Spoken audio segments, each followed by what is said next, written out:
Andhra Pradesh Chittor district Madanapalle में नायडू परिवार रहता था, जिसमें दो बेटियां अलेख्या जो कि 27 साल की थी, साई दिव्या जो कि 22 साल की थी, उनकी मॉम पद्मजा जो कि 50 साल की थी और उनके फादर पुरुषोत्तम नायडू जी जो कि 55 साल के थे, वो रहते थे। नायडू फैमिली में हर एक मेंबर बहुत पढ़ा लिखा था। Purushottam ji government degree college Chittor में केमिस्ट्री पढ़ाते थे और miss Padmaja was a gold medalist जो कि उन्हें मास्टर इन साइंस में मिली थी और वो करीब 20 साल से IIT एस्पिरेंट्स को कोचिंग देती थी at mastermind IIT talent school. And इतने साल वहां पढ़ाने के बाद उन्हें वहां का प्रिंसिपल भी बना दिया गया था। दोनों ही मियां बीवी बहुत ज्यादा एजुकेटेड थे एंड उनकी जॉब से ये चीज भी क्लियर है that they had no issue financially. बहुत सारे लोग मुझसे पूछते हैं कि भाई तो हमेशा पैसे की बात क्यों करता है केसेस में। सी अगर हम किसी और कंट्री में होते तो शायद से वेल्थ इतना ज्यादा इंपॉर्टेंट ना होता, पर ये केस इंडिया का है और इंडिया में कहीं बार भूख और पैसे की वजह से कत्ल हो जाते हैं। इसलिए एटलीस्ट इंडिया के केसेस में तो हमें जानना बहुत जरूरी है कि फैमिली का बैकग्राउंड कैसा था। पर नायडू फैमिली बहुत ज्यादा प्यारी थी, उन्हें आपस में बहुत ज्यादा प्यार था। हर टिपिकल इंडियन फैमिली की तरह नायडूज ने भी अपने बच्चों को ज्यादा पढ़ाई करने के लिए अच्छी पढ़ाई करने के मार्ग पे लगा रखा था और 12th तक दोनों माँ बाप अपनी बेटियों पर बहुत ज्यादा कड़ी नजर रखते थे पढ़ाई के लिए। Like at least till 12th they were very strict with their daughters कि पढ़ो, अच्छे नंबर लाओ, अच्छे कॉलेज में जाओ, अच्छी जॉब करो। पर जैसे ही दोनों लड़कियों ने 12th कंप्लीट कर लिया था, उसके बाद उनके पेरेंट्स ने उन्हें अपने मर्जी का कोर्स, अपने मर्जी का कॉलेज, अपने मर्जी का करियर चूज करने दिया था, which is a good thing, क्योंकि आज भी बहुत सारे पेरेंट्स अपने बच्चों को उनके मन की चीजें नहीं करने देते हैं। उनकी छोटी बेटी साई दिव्या ने अपनी बैचलर्स बैंगलोर में कंप्लीट करने के बाद म्यूजिक इंडस्ट्री का पाथ अपने लिए चुना और उसने AR Rahman dance and music academy में आगे पढ़ने की सोची। साई दिव्या या फिर दिव्या को म्यूजिक इंडस्ट्री के बैकबोन में काम करना था and she wanted to be one of those people who handles artist from behind. ये बात क्लियर नहीं है कि उसे मैनेजमेंट में काम करना था या फिर एक सोलो आर्टिस्ट के साथ काम करना था, पर दिव्या को हमेशा म्यूजिक के पास रहना था। वहीं उनकी बड़ी बेटी अलेख्या ने भोपाल से अपना डिप्लोमा मैनेजमेंट में कंप्लीट करा और वो इसके बाद सिविल सर्विसेज के एग्जाम्स के लिए तैयारी कर रही थी। 2020 में कोरोना के टाइम के अराउंड नायडू फैमिली मदनपल्ली में, I am sorry if I am pronouncing that wrong, so वो लोग मदनपल्ली में एक नए घर में शिफ्ट हो गए थे जो कि उनके पुराने घर से बहुत ज्यादा अच्छा था। और हमेशा अपनी उन्नति के लिए, अपनी प्रगति के लिए नायडू फैमिली हमेशा शुक्रिया अदा करते थे भगवान का। सभी मेंबर्स इस घर में पढ़े लिखे थे, लेकिन फिर भी वो बहुत ही बड़े भक्त थे शिव भगवान के और हर दिन बिना किसी फेल के वो पूजा जरूर करते थे, चारों के चार member, which is a good thing. Having this belief in God is a good thing. जब भी उनकी लाइफ में कुछ भी अच्छा होता था या फिर कुछ भी नया होता था तो वो हमेशा हवन करते थे, हमेशा पूजा कराते थे। जैसे कि जब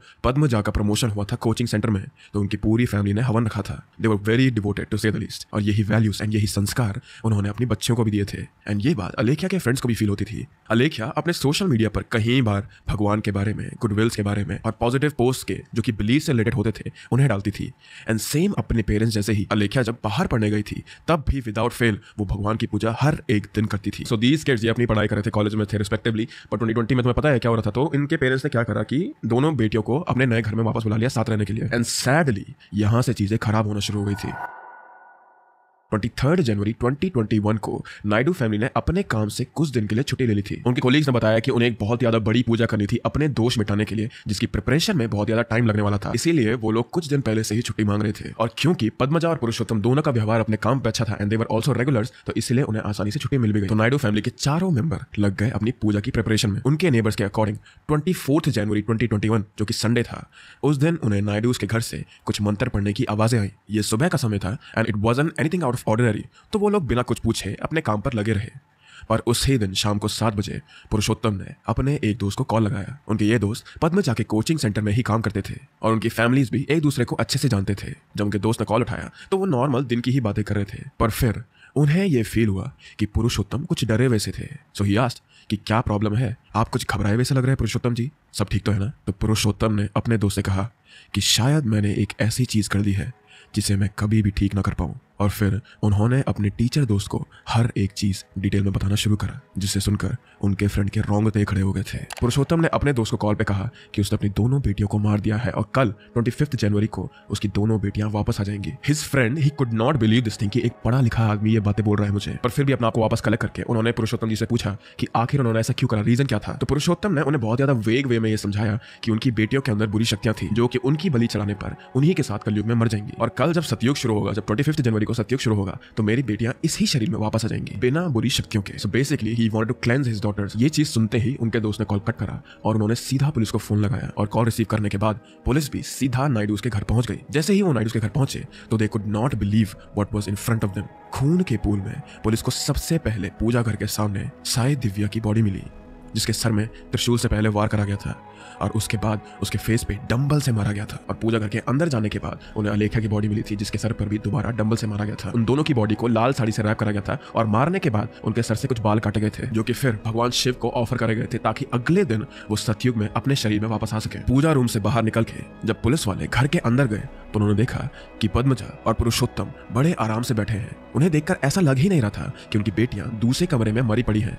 पुलिस इंस्पेक्टर ने उनसे पूछा कि ये सब किसने करा, तो पद्मजा ने कहा कि ये सब कुछ हमने ही करा है, ये सब कुछ हमने अपनी मर्जी से करा है और ये सब कुछ हमारी बेटियों ने भी अपनी मर्जी से करा है। अपेरेंटली दे ऑल बिलीव्ड कि उनके अंदर बुरी शक्तियां थी जो कि कलयुग की वजह से आई थी, इसलिए इस पूरी फैमिली ने अपनी बलि चढ़ाने की सोची थी कलयुग के आखिरी दिन में, which was again 24 January 2021। According to parents, सबसे पहले छोटी बेटी ने साई दिव्या ने अपनी बड़ी बहन को कहा कि दीदी आप मेरी बलि चढ़ा दो। और जब उसकी बड़ी बहन नहीं मान रही थी इस बात के लिए तो उसने कहा कि दीदी अगर आप ये चीज नहीं करोगे तो मैं खुद की जान ले लूंगी, विच इज अ क्राइम बोल रहा हूं मैं, which is a sin in this ritual apparently. जिसके बाद आलेख्या ने साई दिव्या को सिन से बचाने के लिए, इस पाप से बचाने के लिए उसके सर पर त्रिशूल से वार करा। उसके बाद पद्मजा ने अपनी बड़ी बेटी को लेटाकर उसके सर पे डंबल से मारा और फिर उन्होंने अपनी छोटी बेटी को भी डंबल से मारा सर पे ताकि वो गलती से बच न जाए। अकॉर्डिंग टू पद्मजा, मरने के बाद भी 1 घंटे तक उनकी दोनों बेटियां जिंदा थी। I know it sounds delusional but इसके बारे में अभी हम आगे बात करेंगे। पर बच्चों को मारने के बाद उन दोनों को अपनी बलि चढ़ानी थी रात के 9 बजे के करीब। और फिर क्या हुआ कि पुरुषोत्तम ने भय में आकर, डर में आकर ये सब कुछ बता दिया था अपने दोस्त को कॉल पर। We should also keep this thing in mind कि जब पुलिस वाले पुरुषोत्तम से उनके घर पे मिले थे तो ही वाज काम and collected, unlike his tone on the phone call. Police ने दोनों माँ बाप को गिरफ्तार कर दिया था। फिर पद्मजा ने चिल्लाना शुरू कर दिया। She was hysterical, she was actually behaving like a psycho. वो चिल्ला चिल्ला कर ये कहने लगी कि हम दोनों को बस 1 दिन दे दो, हमारी बेटियां अपने आप ही वापस आ जाएंगी, तुम भी देख लेना। वो ये भी कहती रही कि हमारा जाने का समय हो रहा है, हमारा प्लान खराब मत करो। और पद्मजा पुरुषोत्तम पर चिल्लाती रही, उन्हें कोसती रही कि तुम्हारी कायरता की वजह से, तुम्हारे डर की वजह से हमारा प्लान खराब हो गया, तुमने भगवान में विश्वास नहीं करा। अगले 2 दिन तक उन्हें कस्टडी में रखा गया था और उनसे पूछताछ हुई थी। एंड 2 दिन बाद भी they were stuck to their statement, they actually believe this thing कि उनकी बेटियां अब जिंदा हो गई होंगी वापस। और जब पुलिस वालों ने उन्हें बताया कि ऐसा कुछ भी नहीं हुआ तुम्हारी बेटियों के साथ, तो पद्मजा पुलिस को कोसने लगी और वो चिल्ला चिल्ला कर ये चीज कहने लगी कि तुमने शिव का ऑर्डर रोका है। वो ये भी कह रही थी कि वो ही शिव का अवतार है इस नए युग में। और उन्होंने ये भी कहा कि कोरोना को इस दुनिया में उन्होंने अपने शरीर से बुलाया है, ना कि कोरोना चाइना से ओरिजिनेट हुआ। पुलिस को ये चीज क्लियर थी कि ये दोनों ही मेंटली स्टेबल नहीं है, तो इसीलिए उन पे कार्यवाही करने से पहले उन्होंने दोनों पद्मजा और पुरुषोत्तम दोनों को पहले एक साइकियाट्रिस्ट को दिखाया जिन्होंने कहा कि उनकी पूरी फैमिली शेयर्ड साइकोटिक डिसऑर्डर से सफर करती है। This is a rare disorder जिसमें 2 से ज्यादा लोग जो कि क्लोज रिलेशनशिप में होते हैं एक सेम गोल या फिर एक सेम फिनोमिना में बिलीव करते हैं। ये लोग नॉर्मल फंक्शनिंग ह्यूमंस जैसे ही होते हैं, they walk, they talk, they go to their jobs, पर उनके गोल्स के बारे में जब भी कोई बात करे तो something triggers in their brain. Shared psychotic disorder में एक होस्ट होता है जो कि अपने बिलीव्स, अपने गोल्स अपने आसपास वाले लोगों में, उनके दिमाग में भर देता है और फिर वो लोग भी उन चीज़ों में बिलीव करने लगते हैं चाहे वो सच हो या फिर झूठ। So in this case the host was Padmaja, जिन्होंने अपनी पूरी फैमिली पर यह रीबर्थ का डिल्यूजन फैलाया। In this house kids completely believe their own mom, क्योंकि जैसा मैंने पहले भी कहा था कि साई दिव्या ने अपनी बहन को यह करने के लिए कहा था। So she was willingly doing this thing, completely believing every single word that her mom had told her। और जैसा मैंने पहले कहा था कि आलेख्या सोशल नेटवर्क्स पर पोस्ट डालती थी, तो आलेख्या के पोस्ट से ये पता चलता है that she believed in this reincarnation of Shiv. वो ये कहती थी कि शिव अब धरती पर लौट आए हैं। आई एम श्योर कि आलेख्या को ये लगता था कि उनकी मॉम ही शिव का अवतार है। इन सभी चीज़ों को देखते हुए पद्मजा और पुरुषोत्तम को पहले फोमर्ड हॉस्पिटल फॉर मेंटल केयर को, जो कि विशाखापट्टनम है, वहां भर्ती कराया गया था और उनके डिस्चार्ज के सीधा बाद उन्हें मदनपाले सब जेल में भेज दिया गया था।